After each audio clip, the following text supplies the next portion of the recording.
Welcome to another episode of the Home and Away podcast. I'm Caleb Lawrence, joined as always by my co-host Jacob Cobby. How we doing today? Good, brother. How are you?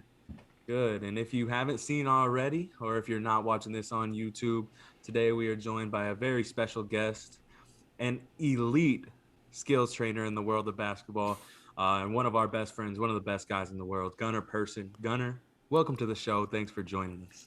Hey man, thanks for having me. I'm excited. I'm finally on here. Your guys' episodes have been enjoyable, intuitive, a lot of stuff for all sorts of listeners, and I'm privileged to be on here for you guys to have me on here. And let's just address the if you're watching this on YouTube, look at this camera quality that our guy has compared to us. He's just out here popping. Look at that. Oh my goodness. Light skin face. Hey, that boy's making us look bad. I can't believe you came on our podcast just to make us look bad, man. That's kind of crazy. Man, I thought about it because in all honesty, I thought you were gonna bring out your new camera as well. But I mean, It's missions right now. if you got it, flaunt it. So I figured I'd hook up the camera and Oh, kind of go with Got it. to. We a lot we of respect that respect. move. Respect that move always. So let's just start by I know we don't want the whole thing to be just hoops, but let's talk a little hoops to start. Talk about not even necessarily your background, but just kind of what you're doing now. I know a lot of people listening to the show might be aware of kind of your background, but talk to us a little bit about how you kind of got in touch with Kabi working at UCM, started working him out, and what you're doing now, because you kind of mean for lack of better term, you've blown up lately, and it's really cool to see. So talk us through that a little bit. So it it all started when I was at UCM, which obviously is where Cobb played his collegiate career, University of Central Missouri in Warrensburg, and that's also where I met you, Caleb, through Cobb. Um, Now, Spencer Reeves was the first person at UCM who actually trusted to even give me a chance through working him out. And that was because him and I were both physical education majors at UCM. I was in a situation, it was kind of a blessing in disguise, but I was in a situation where I had to take extra classes in order to meet the criteria to graduate with the catalog that I was in. And I happened to be in classes. It's like they flipped my semesters around, and so I was in classes with people who were younger than me, and Spencer was one of those. And whenever I first met him, I didn't even know that he was on the basketball team. If I'm being brutally honest with you, I mean, I thought that he was a grown-up version of the kid from The Sixth Sense. Like I thought that he genuinely looked like that kid. So if He you're able to do a does. little cutscene, Cobb, of like putting that Oh, kid's face up, I'll throw it up. I'll throw it up like right in between all of us. but anyway, I didn't know that he was on the basketball team at that time. And then once I found out that he was, because Dr. Bias, one of our professors, was always talking about like, "Hey, I heard you scored 18 last night. Hey, heard you scored this and that." And so eventually, because we were partnered up for a co-teaching that we had to do for an assignment, and I told him one day, I was like, "Hey, like, I didn't play college ball. I mean, I've always been a student of the game. If you would allow me to, I would love to just do a workout outside of PE, homework, all that stuff. Like, just do a workout. If you don't like it, you don't got to do it again. But if you enjoy it, maybe we can, work from there." And very first workout, we worked on a hip swivel. It was in the rec center. It was a good workout, and from there he asked me to do workouts with him, and then one thing led to another. Cobb asked me to work out, and then Paige Redmond was the next one, who ended up being, most outstanding player in the NCAA tournament the year they won the national championship. And that's kind of the way that the cookie crumbled from there on out. So one thing led to another, and that's where I'm at now. I remember when it first happened. Like I had seen you, I think, in the rec before. Like maybe you were wearing like a pure sweatshirt or something like one time, and I was like, kind of like, oh, I wonder like why that guy has like a pure sweat on, because you had interned right before then with Pure Sweat, if I'm not mistaken, or you had Somewhat. done I mean, some it work wasn't with them. anything like Drew does nowadays, where he Yeah. offers those free internships. But I had helped with who was my old high school coach, and Matt Pugh, who's one That's of what the it was. best Yeah. basketball minds that I've been around, and that's who got me into the whole thing. Yeah. And then Spencer was like, yeah, like this kid like said, he's like he's into basketball training, like this and that, and like he's in my class. Like it's weird now to looking back at it because we gotten so close and become such close friends. But like at the time, you were just like this kid in his class, like you know what I mean? Like Mm-hmm. this kid in my class just said he would like do a workout with me. Like Spencer's like, well, shit, like I'm gonna try it, like see how he is, see if he's good or not, like you know, because you never know. Because we all know we've talked about it. There's some fake ass trainers out there. So Spence is like, you know, a little nervous, but he was like, you know, what's the worst gonna hurt? Like I get in the gym, get some shots up, you know. So he went and he comes back and I was like, how was it? And he's like, it's good. He's like, you should come to the next one or something. And I think you might have had one more with Spence by himself. And then I just started coming to almost all of them, probably. Me and Spence almost every time would come together and uh it was awesome. And it was just like such a spur of the moment, like kind of random thing. I feel like that you guys just happen to be in the same class and meet up like that and stuff. And I'm grateful for it for sure that I was able to have somebody to give me a lot of like basketball training and stuff and do everything that you did for me. And I'm sure Spence is too. I mean, sometimes it's not even that. It's just having somebody like a body to go in the gym with you to whether it's just rebounding. Like sometimes, I mean, if we're being honest, there's a lot of trainers nowadays who are professional rebounders. That's about all that they bring to the table. But um, without throwing shade, I mean, it's just it's the good thing about it is it's also someone who kind of keeps you accountable at the same time. Mm-hmm. You know what I'm saying? If you have someone that's constantly like, hey, if you're trying to get in the gym, we can get in the gym, and I mean, it's good for you if that's your cup of tea. Not a lot of people are down for that, but I'm glad that we connected in the way that we did, and it helped my confidence grow too. I was able to kind of branch out and grow, and I have some. I mean, you're one of my bigger clients. You're a professional hooper. I got a few other professional hoopers, but that's just the way that it goes with experience and relationships. It helps build, and you just kind of grow. For sure. I think it's kind of important too, like the validity of even something like wearing a pure sweatshirt for somebody like Cobb, because at that time when we were coming up, like Pure Sweat wasn't huge yet, right? It wasn't what it is now. But for us in St. Louis, Pure Sweat was huge. Like Pure Sweat was Hmm. a huge deal because Drew Hanlon being from St. Louis, having Jason Tatum, having Brad Beal, like for us, seeing somebody David outside Lee. of St. Louis wear a Hmm. Pure Sweat thing, like it was huge. So I doubt it was like a huge thing, but like share some validity for Cobb saying like, okay, like if this guy has a Pure Sweatshirt, he knows a little bit of something what he's talking about. It's crazy that you say that because I don't personally, I'm not a skills coach for Pure Sweat anymore, but Mm-hmm. it all started with me being in Warrensburg and I was doing stuff as a work study program through the Yes Building, which if you're from Warrensburg, you know about the Yes Building. But the reason why I wasn't doing anything with them anymore was because I was blessed with the opportunity to be a certified skills coach through Pure Sweat. And although I don't represent and wear their stuff on my chest and consider myself a skills coach for them, they did a lot of stuff for me. They opened a lot of doors for me, and I still can text Drew nowadays. I mean, Luke Cooper is one of my really good friends that I work side by side with, on a consistent basis, and he's one of the biggest skills coaches in all of Pure Sweat as well. So I'm grateful for them, whether I am a skills coach for them or not. They've done a lot for me. So Yeah, now you kind of branched off to do your own thing with, you know, Gunnar Person basketball. And how did that like come about? And what was that like kind of just starting your own business and becoming an entrepreneur like that? it was scary. It was scary. I mean, at first it really was because you truly rely on something with. I mean, Caleb, you worded it really well by saying the validity behind it. Whenever you have something that has so much support around it based on results, because that's what everyone looks for is results, right? Mm-hmm.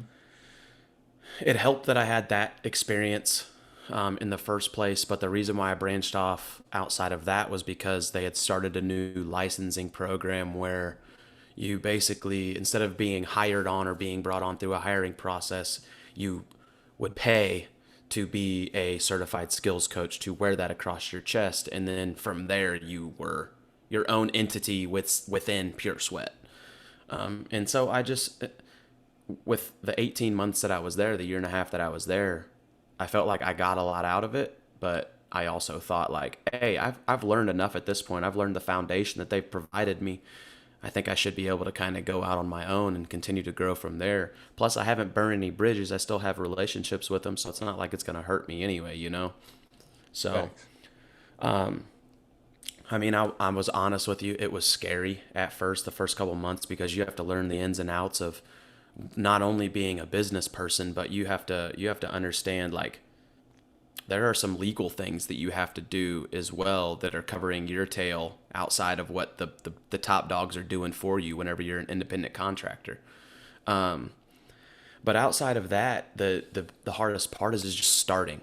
You know, like so many people are like they want to do something, but they're so scared to just start, and that's the hardest part. And once you start, it's easy. It's the same thing as doing a workout. Like a lot of people don't want to go to workouts, but the hardest part is just showing up to the workout. When you show up, that's the hardest part. You just put in the work, you take your shoes off, and you're out of Yep. the gym. You know, so That's what like today I was shooting and stuff, and then I was at the gym and someone was like, "You want to lift?" And I was gonna go to like at the school or whatever at the weight room, and I was gonna lift there, or I was gonna lift somewhere else, like at the local gym. And I was like, if I leave this shit right now and go home, I'm not gonna want to go back to the gym. So I need to just get hmm this lift in right now. The hardest part is just getting there and just opening that door. Um, Factuals. That's no it's doubt. so easy to step away from it too. Like you got nine different. It's like in a tug of war. You got nine different people that are trying to pull you this one way. That's like, nah, man, you can do it later. And you got that one person over here that's like, you're not gonna come back if you don't go right now. And it's He's so holding. hard He's to, holding too. yeah. And then whenever you actually go do it, like there's that good feeling of accomplishment is such a Instant gratification, positive. honestly. Yep, absolutely. And I think you're not somebody who's going to pat yourself on the back. So I think we can do it a little bit for you right now. Talking a little bit about where you're at, what you're doing right now. I mean, you have a very high profile client, right? You have a former NBA guy, a hopeful to be back in the NBA guy in Sam Decker. And not only are you training him like with a lot of on the floor success, honestly, you also like you've grown this brand to the point where you've gone into film breakdown stuff to where you're posting film breakdowns on YouTube and Instagram and gaining a pretty good following for that because people have really respected the work that you've done and have also happened to have some guys who like after you post film breakdowns kind of blow up afterwards, so their stuff kind of pops off a little bit. And then along with your brand, you've put out some apparel that people have worn. You've seen Tyrese Halliburton wear it I'm pissed. I forgot on to put mine on too. on JJ Redick's podcast. Like you've kind of expanded to where it's not just the training, right? You've expanded your brand into teaching the game, growing yourself in other avenues. And that's really cool to see. Kind of talk to us about that a little bit. You know, my whole thought process on it is if as long as I am offering something for someone to be better in some sort of way, then I'm doing good. I mean, I'm not going to say that that's considered successful because I think success is all inside your mind anyway. I don't think you can base that off of things outside of that realm. But as long as I'm trying to help people be better and make a difference, and I think that I'm doing what I'm supposed to be doing. I mean, Sam's one of my good buddies now. We talk every single day, and I'm grateful for that relationship because he's helped me not only as a person, but he's helped me kind of build my brand as well. Just for trusting me based on someone else's word because he didn't even have to work out with me. He came to KC, needed a trainer during the middle of a pandemic, and he trusted some short stubby dude to get in the gym with him. And I'm glad that he trusted me, and he's having a really good season in Turkey right now. And I don't think that him returning to the league is out of the question with the way that he's playing and the way that he's shooting at the caliber that he's shooting at. In regards to the apparel, I just try to put something on a shirt that's going to motivate somebody. You know, you never know who you're going to come across that is in a hole or in a dump, and they just see a message that's on somebody's shirt, and it just motivates them, whatever it may be.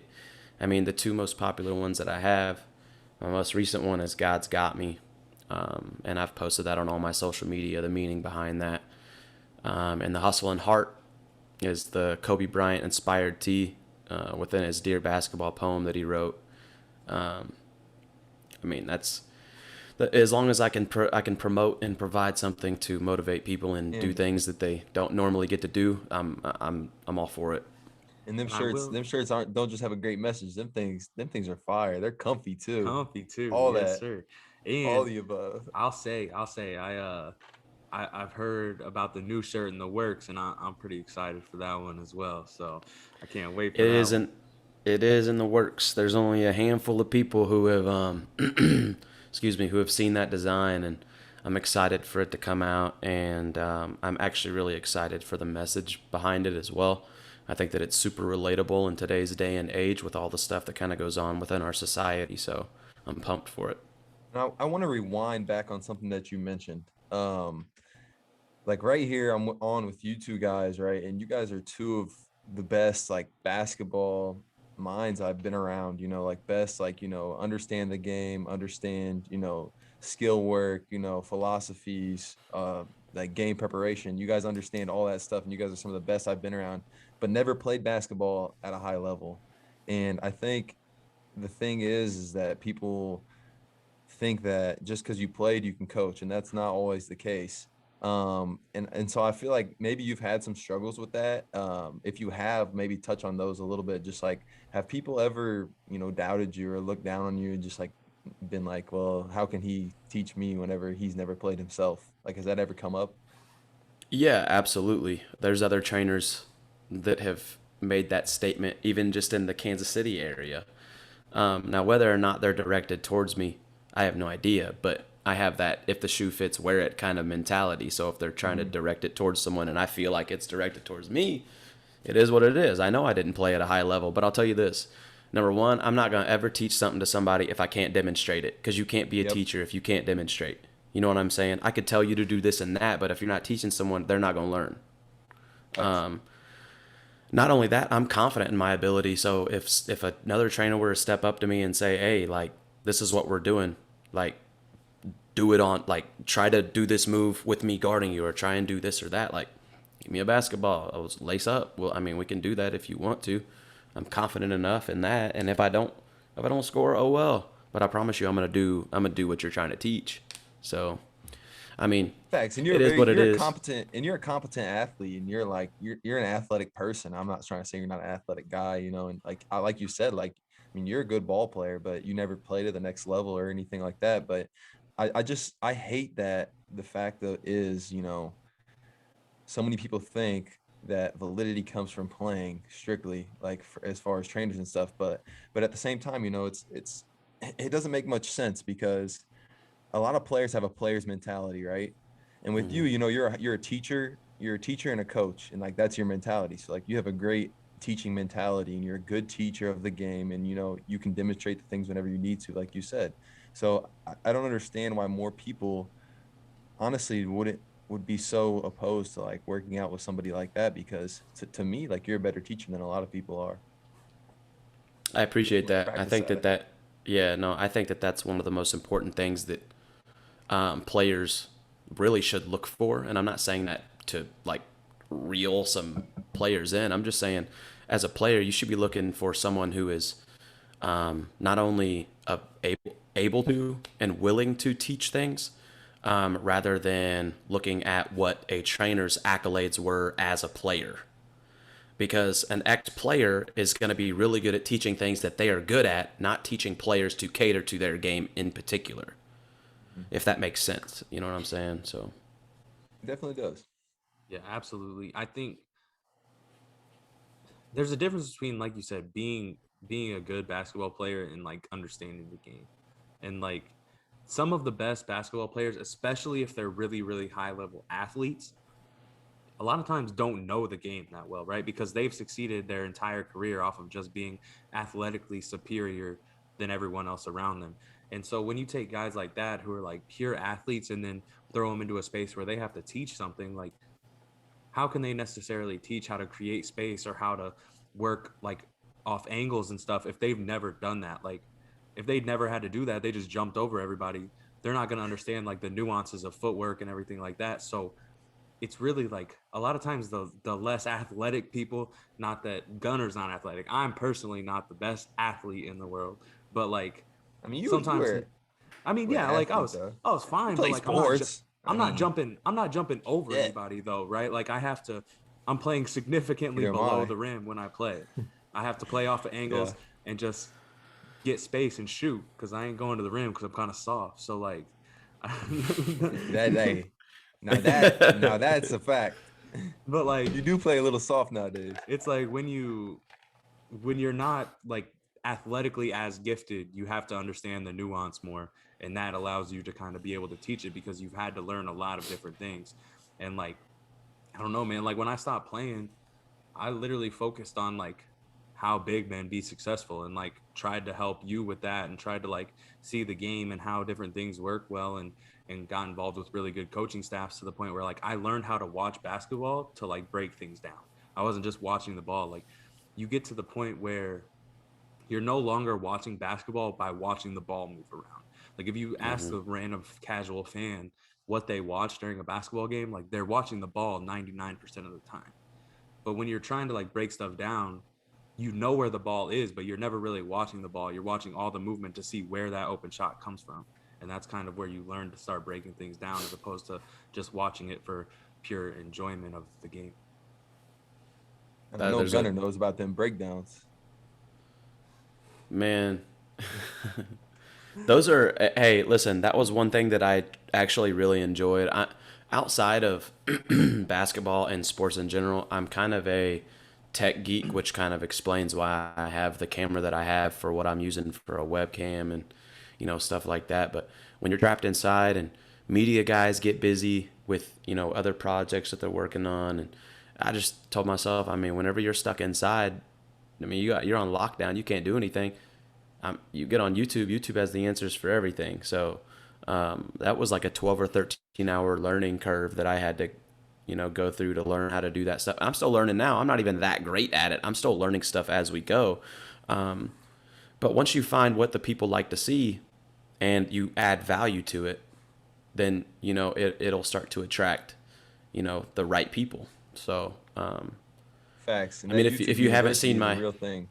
if you haven't seen my breakdowns, my YouTube channel has all of them, so you can check those out. We'll link you. We'll link you too. And the It's really last cool. thing I think I want to talk about, I know we want to get outside of some basketball stuff, but last thing that I want to talk about is like the amount of genuine like energy that you give to what you do, right? It's not as much like calculated like I want to work out with this guy so that I can get this clout or like I want to take a picture with this guy so it looks like I work him out. Like from just like I don't people should hear it from hearing you talk, but like knowing you the way that we know you, I mean, we're like really close and we understand that the reason that you do things and like with the shirts or the breakdowns, like you're really trying to provide genuine value to anyone that's willing to take it in for the most part. Can you kind of touch on the difference between like that and how that separates you from other trainers who really are just like, for lack of better terms, clout chasing?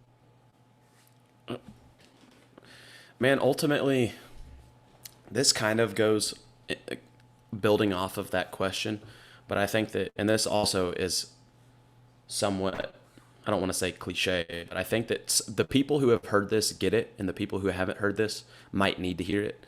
Um, a lot of the things that I base my stuff off of is the importance of relationships.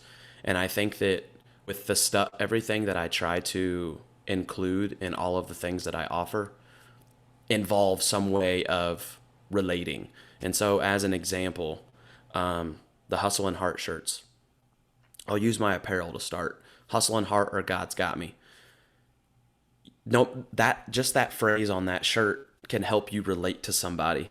You know what I'm saying? And like a relationship is so important. Whether it's someone understands that it's a Kobe phrase, they understand the importance of Kobe.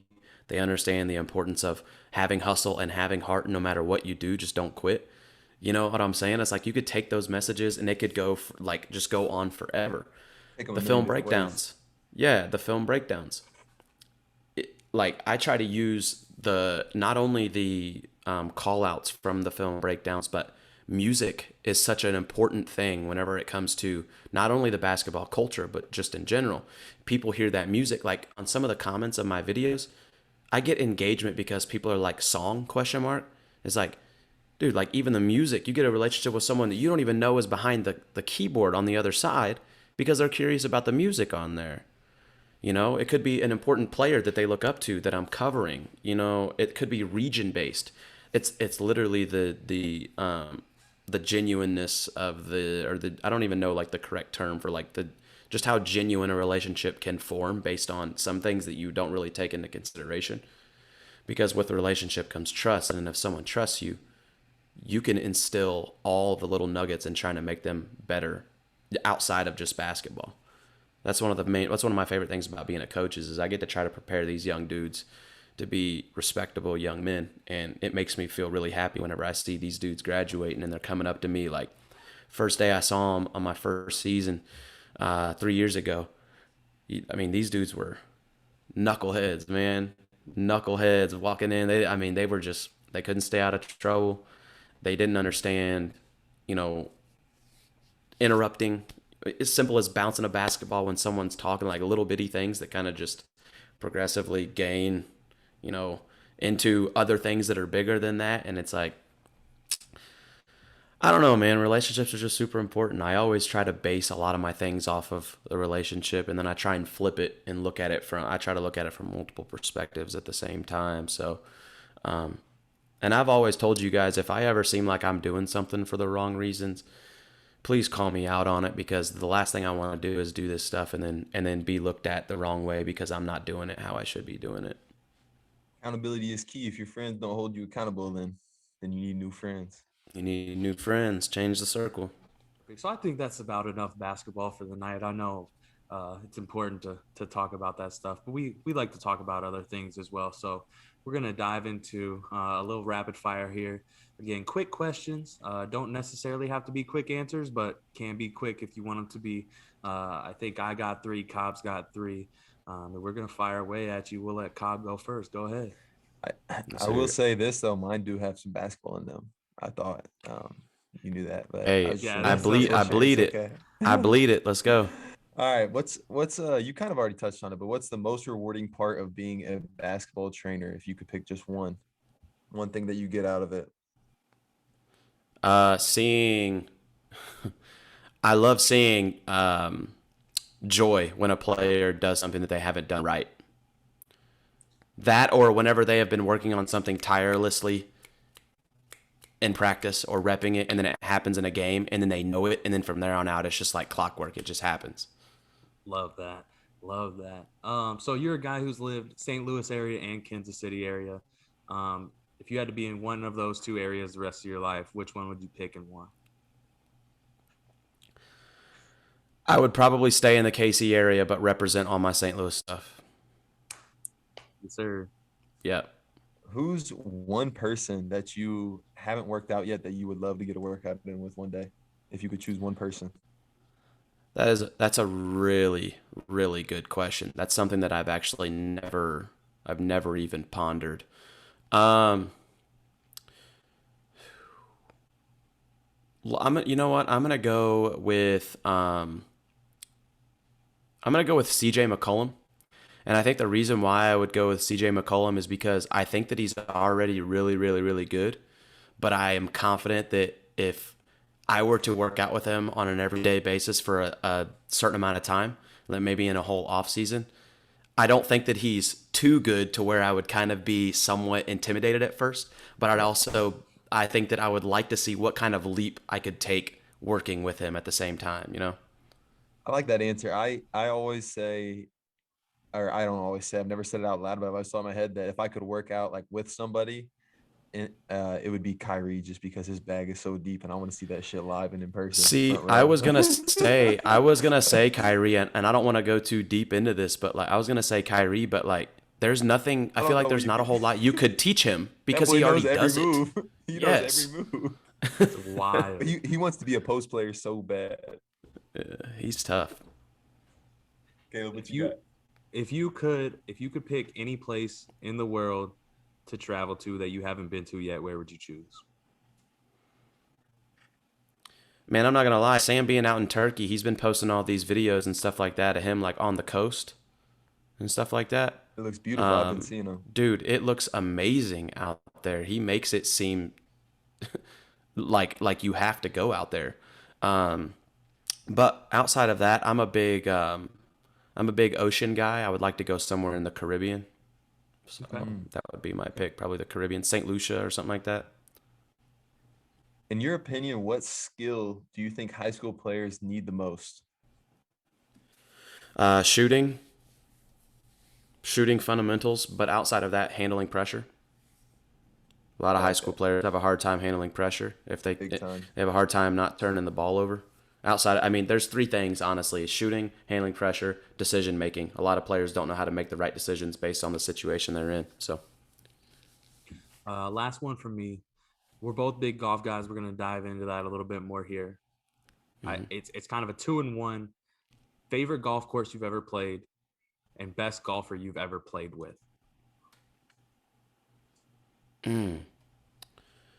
yeah, listen, there's not many golf courses nowadays that can beat Mules National with all the fixings they've done to it. I mean, if we're being brutally honest, that's a beautiful Nice. It's golf elite. course. That's a Very beautiful nice. golf course. I'm gonna be honest. I'm probably gonna have to go with Mules National, and the only reason why is because I haven't really branched out and played a ton of different courses. So I'm gonna go with Mules National, and if we record a podcast in the next 2 years, I might be able to change that answer. Um, Best golfer that I've ever played golf with is probably, man, I don't even know that I've played with many really good golfers. I like to stick with people around my skill level, but I probably like to say Spencer's pretty good, but I'm gonna say He's that damn good. my buddy Jacob McLaren, he played collegiate golf. He's probably one of the best. He's probably the best player that I've golfed with. So And he was a Lindenwood cat. You know of yeah, him, Caleb. yep, yep. I remember we hopped on a Zoom with him one day, and I literally was staring at dude for like 5 straight minutes, just like, where do I know this guy from? And I was like, yo, Dude, did you yes, go you to sat there. You didn't say a word forever. You were like super observant of everything he was saying and every move he was making. It was I was funny. like, did you go to Lindenwood? And he was like, yeah. I was like, oh shit, that's where I know you from. uh, but I think we need to put it on the books at some point that we need to put some type of like buddies trip around to go to some type of cool golf course and have some type I of gotta golf get my trip. game right before we do that. Yeah, same. I need to get some golf clubs before I do that. I'm Dude, still Ah, hurting. sorry about that. RIP to that, bro. That's Yeah. that's an absolute travesty. Still no luck. Okay, if you guys haven't heard, Gunnar had his car stolen. Golf clubs were in the back. So if you're listening and you're in the KC area, we're still on the lookout. Black Ford Fusion. What year? Black Wheels 2016. I'm just going to throw this out there. If you're in the Casey area, you're probably not going to see it. There's a good chance that it's It's already off the coast gone. somewhere. Like It's it's gone. been It's today been a today while. marks the exact 2 weeks that it has been gone and it was taken from Yeah. in front of my apartment. So So, like it's weird. I don't think before like last, so not the winter that just happened, the one before. I don't know that I knew anyone who had had their car stolen. Like in my entire life, and I was 25 at the time, right? And since that time, I've had my car stolen. My cousin's had his car stolen, and you've had your car stolen. And that's like a year and a half time. And before that, I never knew a single person who got their car stolen. dude, I'm just going to touch on this quickly. Number one, there are Facebook pages. One is called Stolen KC, and people who have their vehicles stolen, they post their stuff on there. And there's literally like 15 to 20 new posts daily of people's vehicles getting stolen. Like people are making a living off of this. Also, one of my friends sent me a Snapchat story. You know how like you can subscribe to different Snapchats and stuff like that? Mhm. Vice was one of the stories that you could subscribe to on there.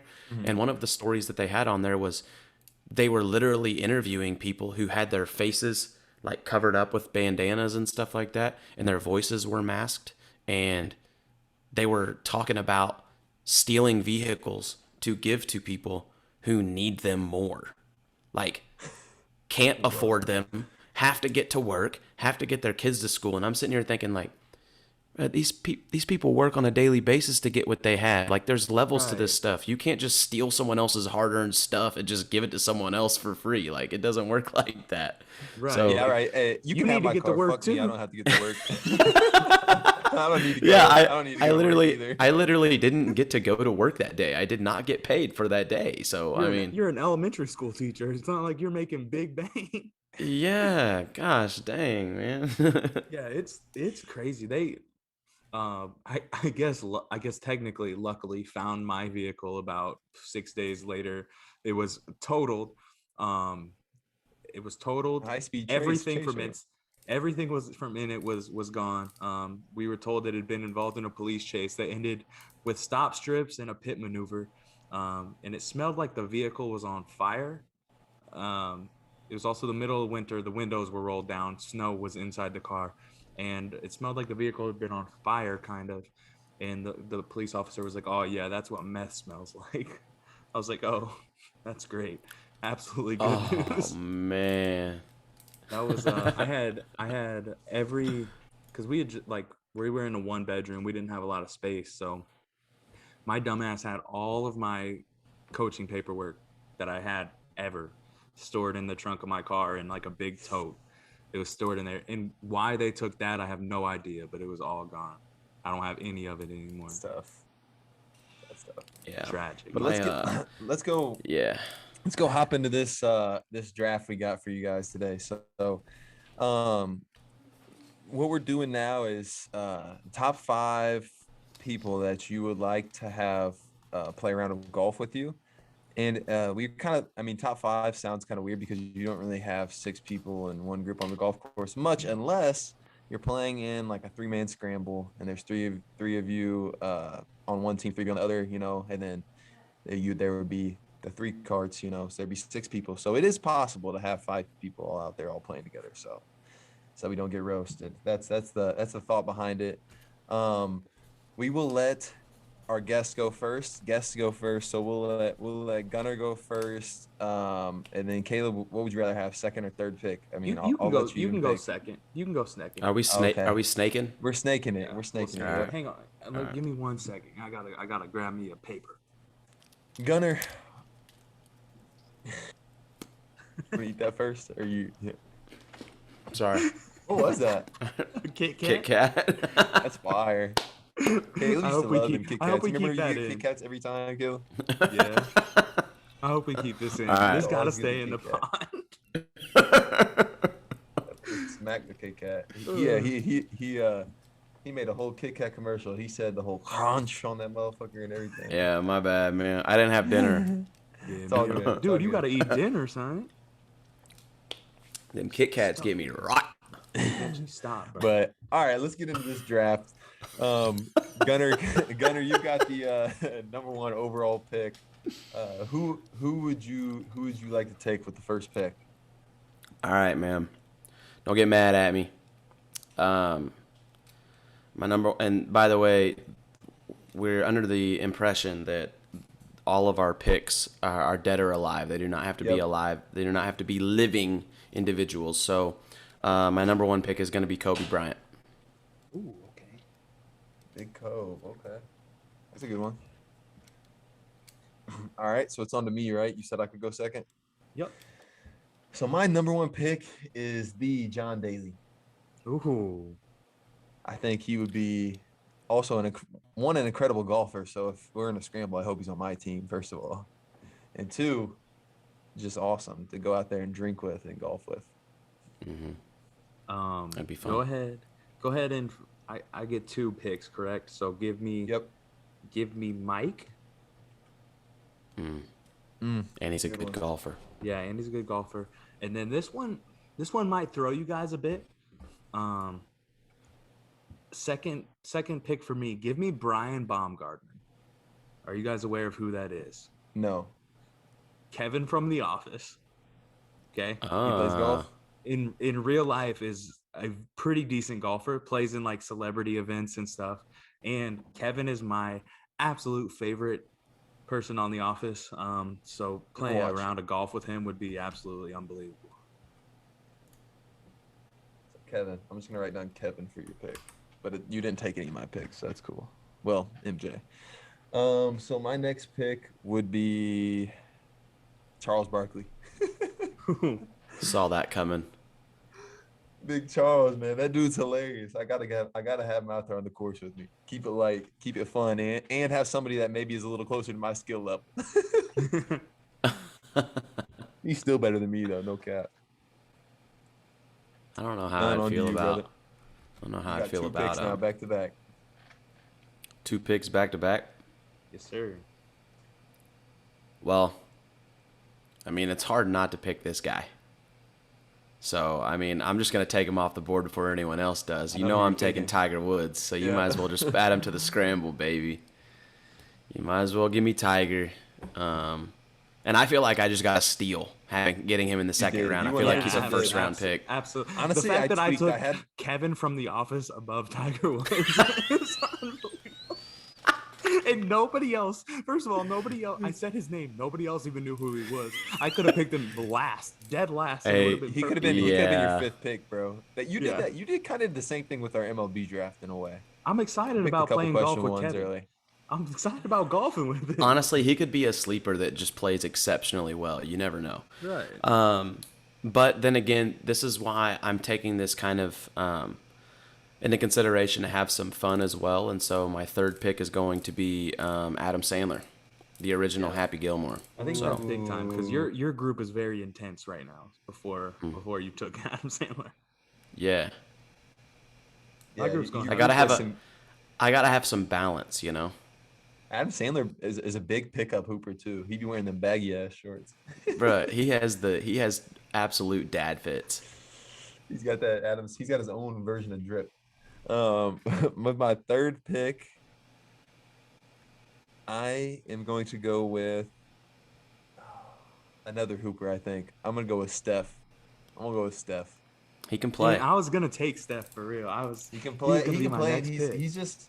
He's someone that I've always been curious to just talk to. Like an underrated guy that made it so big now that it's honestly unreal. I've always wanted to have a convo with them. Yeah, Mhm. I really, Steph. I am a very big Steph Curry fan, and I've gotten roasted for it by my friends a lot of times because they think he's annoying, and I love Steph Curry. He seems like a great. What is dude. annoying about him? I'm sorry, I don't know your People friends, literally- but what is annoying about him? People literally, Cobb be talking shit on him too. Like, hey, you know how he be having fun playing basketball? Cobb hates it. Cobb could be the biggest. Oh, bro, I fool. told you I lightened up, bro. Cobb acted. I like Cobb that. acted a damn fool on the basketball court when he played in college, and he gonna be mad at Steph Curry for being the best shooter on the planet Earth and having fun while he plays. Meanwhile, No, I Cobb's love it yelling now, at the man. other team's coaches mid-game, and it's perfectly fine. I'm different. Oh, He was different like than Steph that Curry. too. With my third pick, I'm gonna pick another person who I don't feel like is gonna get picked by you guys. Go ahead, and give me Dustin Johnson, my favorite golfer, best golfer on planet Earth right now. I was gonna say, I feel like it wouldn't be you in this draft if you didn't take DJ. Right, like I need him in my. I just need to play golf with him. Like he'd probably just Okay. make fun of me for my swing and stuff, but I need it. We probably should have established this before we even did it. We should have said, are we drafting the most enjoyable group, or are we drafting a team that's gonna win? I think it's whatever you want it to be, right? If you're just out there to have a Well, the thing is there's different flights when you do a scramble. I could have an awful team, but I pull the C flight and I'm winning a couple grand. I might win a skin or two. I have Michael Jordan and Dustin Johnson and Kevin. Like I got some good golfers and enjoyable. And Kevin. You left that part out, bro. I mean, like for me, I think my approach was like it's got to be someone who plays golf. So most of the Right. people are going to be decent golfers, you know what I mean? But like Right. at the same time, I want it to be fun. Right. Like I'm not I going to think be that's I'm my- not going to be picking Bryson DeChambeau so he can like fucking measure all the angles and shit of the golf course before we get out there. Like no, he's not going to be on my scramble team. That's no fun. He takes 9 hours to play around. Go ahead, pick your other pick. Kevin. I think the fact that we're discussing the the idea of the picks mid draft is more enjoyable that way instead of discussing it beforehand. I just I think it's agree. better. Yeah. Um, this is gonna be a shameless plug for my fourth pick, so come at me if you want to. Fourth pick, it's a celebrity. Give me Josh Dumel. He's a Fargo guy. I'm trying to Why do I get. feel like what does he do? He was in What's Safe he in? Haven. He was in Safe Haven. I see him in something I else know who though. you're talking about. You said you do or don't. Do he's a You good do. looking guy. Yeah, he is. He is handsome. I need one of two things from Josh Dumel. I need him either on this podcast or on the golf course with me when he comes to Fargo. So shameless plug. We're gonna put him on here. Shout out Lex Bachmeyer, former NDSU Bison volleyball player. It's her cousin. So just trying to get the connections here. Josh Dumel, please come on the podcast. Thank you. Very shameless. Very shameless plug. Um, I am drawing a blank right now. Who was I about to pick? Oh, I remember who I was going to pick. With my fourth pick, I'm going to go Barack Obama. Solid. Ooh, that's a great pick. Great pick. That is a great pick. Was reading his little what is it whenever they write it? Autobiography, right? Reading his autobiography, Dreams from My Father, I think is what it's called. And that made me want to hang out with that man more. Hey, he used to get to it in like high school. He used to smoke and drink, all that. I was like, that ain't the Barack I know. He's tough, man. Hey, And he can you talk a might little bit. you might end up hearing some stories. Those are like that's one I of the. know. I'm not gonna lie to you. One of my picks is gonna be someone that I'm trying to pick the brain of. Yeah, okay. You're So I got next. my You're next. last two picks. Yep. Yeah, your last All two. right. So for my fourth round pick, I'm gonna pick Ray Allen. Ooh, Okay. he's nice at golf. Ray Allen is a big time golfer. He has his own foundation golf tournament that he does on an annual basis, and he actually has 4 hole-in-ones. I mean, not a big deal, but I thought that might help my case with, I mean, one of the greatest shooters of all time, second best shooter, maybe the third best shooter of all time, Third is behind also a who? really good golfer. What? Third behind who? You got Steph and him. Probably Steph After and that. Clay. Clay is probably up there as the second greatest shooter, arguably. It's close. It's close. That's why It's I said close now that second you or say it. third. It's close now you say it. Radio, Second radio or third. silence, You but said- then it also makes sense. What about Reggie though? Reggie's No, right up he's there not with as them. he's not as good as Ray, and he's not as good as Clay, I think Ray's in my opinion. longevity's Clay's got to have that longevity. We'll see how he bounced back from the injury. I hope he bounced back the same Clay, but you know what I mean? Ray had that Yep. longevity with it. Last pick, who And you my got going? my fifth pick, my last pick is Steve Jobs. Ooh. Okay. I feel like I don't even need to That's. go into detail on that, but having the ex CEO of Apple would be awesome as a part of You my think scrim, he's my like a team pretty? scramble. Do you think he's like a pretty like conversational dude though, or you think he's pretty? So here's my insight on that is I think that whenever you have someone like him and you have someone like Kobe together, I think that Kobe knows how to communicate in a way that will reel somebody in like him. That is true. You know Would what I'm probably saying? they'd So probably just be trying to business it up the whole time, damn near. mhm. You could just learn some things. Yep. Um, for my last pick, gosh, I don't know who to go with now after that. That was such a good pick. Right. Anybody I've That thought was of such right a now good sounds pick. like a foolish pick. I did get Obama out here though. All right, so I'll go. I see. I wanted to go with somebody as another athlete, but now I My feel like an person idiot. with the biggest impact on the world is Michael Jordan. Y'all picked Obama and Steve Jobs. Michael. And Kevin from The Office. Or you know who I want to pick? You know who I want to pick really bad, but I don't want to pick, but I want to pick. Make the damn I pick, probably son. shouldn't. I kind of want to pick Donald J. Trump and have him and Oh, Obama on the that's same tough. course at the same time just to see what would happen, but I'm not going to do it. You're deleted from this podcast, bro. I'm going to pick I'm going to go Tony Romo instead. I don't I'm gonna go with support the anything same that thing. just happened. I'm going to go with Tony Romo just because I want to keep it light. I don't want any arguments coming out on there. So I got two announcers on there. I got Tony and I got Charles. Tony's a much better golfer though than Charles is. Uh, Not awful. you know what? Go ahead, give me Jim Nance.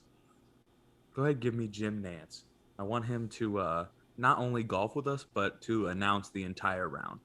And that's who I'm gonna take Well, with my see, fifth. okay, so that's what I was gonna say is should we do like a complimentary sixth pick, like a honorable mention? Sure, go Honorable ahead. Because mention.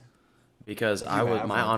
my honorable mention since you said Jim Nance was gonna be Kevin Harlan because I feel like he has just this his voice could go with absolutely anything.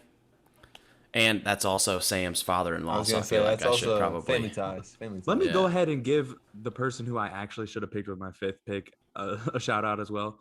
Lieutenant Colonel Dan Rooney.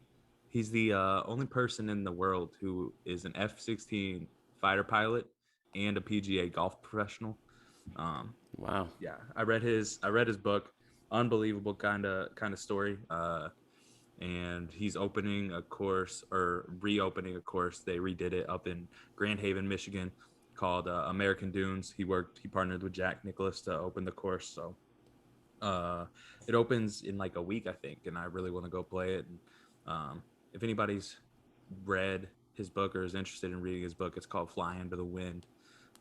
It's a really cool thing, kind of inspirational type thing, talking about like his kind of outlook on life. So check it out. Yeah. I think if I had to pick one more, I'd probably pick a guy on tour, and I'd probably go with Brooks Koepka. He seems like a pretty cool guy.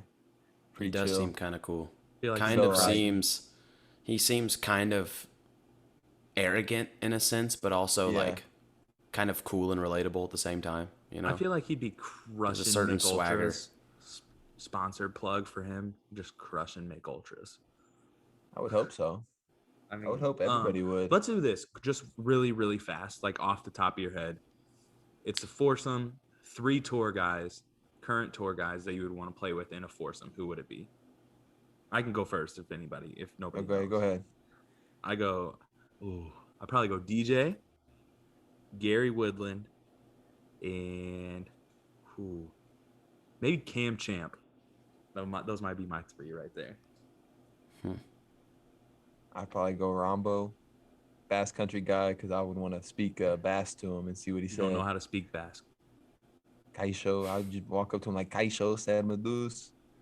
He'd be like, "Oh, Shondo." And then you'd be like, ah. Itasu. I'd be And like, then he'd "Oh start shit, saying other that's shit to about you all and I you wouldn't know know what was now. happening. That's about all I know now, man. We can go back to English now, my guy." Rombo, probably Brooks still, and Tiger. Is Tiger still like on tour technically, even though he's injured? Technically. Did you Well, if not see him, then Phil. If not him, then you Phil. saw he posted a picture the other day. Uh and he seems to be doing okay. Like his leg was in a boot and stuff and he was on crutches, but I mean, he looked to be in good spirits and I saw he was out watching Charlie play, so that's good to see. Yep. Gun, who you got? I I would probably go with Spieth. He's one of my favorite golfers. Mm, I would go with Spieth. I would go with little John Rahm action. I'm a big John Rahm fan. same. I don't know what it is about him, but I do like him. And then I was gonna say Phil, but I can't go Phil since you picked him. I don't want to do any double dipping, so I'm gonna go with the great Bubba Watson. I Ooh, that's respect a his good one. breast cancer grind and his willingness to show that off. So I'd like to be around him. So that's super weird because I was literally about to just go completely off the rails and be like, because Bubba Watson's for some reason a very polarizing person. Before you even mentioned him, I was gonna ask if you guys like Bubba Watson because I like him. I think he's Yeah. very interesting. I love the breast cancer stuff that he does. He's come out and been like kind of the first person to speak on mental health in the world of golf and like how he struggled with it. And that's something that's very like near and dear to my heart. And I I don't know. I think he's like a super quirky, interesting guy, but like he takes a lot of shit for no reason. I feel like. He's got fire kicks I now too. I really Oh, wish him crazy. I wish him a ton of success in upcoming events because I feel like his name hasn't been said quite as much in recent times, and so I'm hoping that he kind of goes off here in the near future. Master shot from the Pine Needle, still the best shot I've ever seen live watching golf in my life. Hmm. 'Cause I was Also, watching it. Bubba I was Watson, watching if it. I you think if what Bubba Watson want to come on the pod, he's more than welcome as well. I think Caleb, if I remember right, weren't we at Aunt Sue and Uncle Jay's in their basement watching that I whenever they think hit it? I so. literally Yeah. remember where I was. That's how iconic of a shot that was. I remember exactly where I was whenever I was watching it. That was unreal. That shot Um, and John Rahm's skipper par three hole in one, like Yeah. that was pretty cool. unbelievable. So I got to go see a master's practice round when I was in 8th grade. I went with Jonathan Wiffle and his dad. And I told Uncle Mike this the other day when we were golfing Cobb that like I wish I put my like name into the lottery the last couple of years to get tickets for practice rounds or regular rounds. And um, I hope that I'm able to go as an adult more because I didn't appreciate it as an 8th grader, right? You're like a little kid and like you don't really know what's going on. And I didn't appreciate golf as much then as I do now. And like, to be honest, I don't remember that much of it. But one thing I do remember is that year that I was there, VJ Singh skipped um, into the hole across 16 as well. I was like 2 holes over. So we heard the roar and we were like, what the heck's going on? And we went over there and they were like, VJ just skipped it in across the pond. So that's kind of Mm. my biggest memory from there. And That's I pretty dope. hope that I'm able to go back because it's disappointing that I was young to the point where I didn't appreciate it and don't remember it very much. Hmm. Yeah. But I think if you guys are ready to wrap it up, I think that's all we got. Hey man, appreciate you guys having me though. Hey. That was some solid conversation. Oh, keep that in too. Hey, we appreciate you coming on, man. Hey, Even though you yeah, had to tear some stuff up to get yeah. on, man. Appreciate you coming on. Listen, this I I like think how that lasted all the way until the end, so that's good. I would like to send a proposition for you. Literally have not checked with Cobb on this at all. Also haven't asked you about this at all. So we're gonna put you on the spot here. We know how on the Old Man and the Three JJ Reddick's podcast they have like correspondents that come on. I think we'd like to make this more of a regular thing, having you on to chat about some stuff, maybe as a correspondent or something like that, if you'd be interested. Hey man, you know I'm always down. I love chatting it up, especially with you guys, man.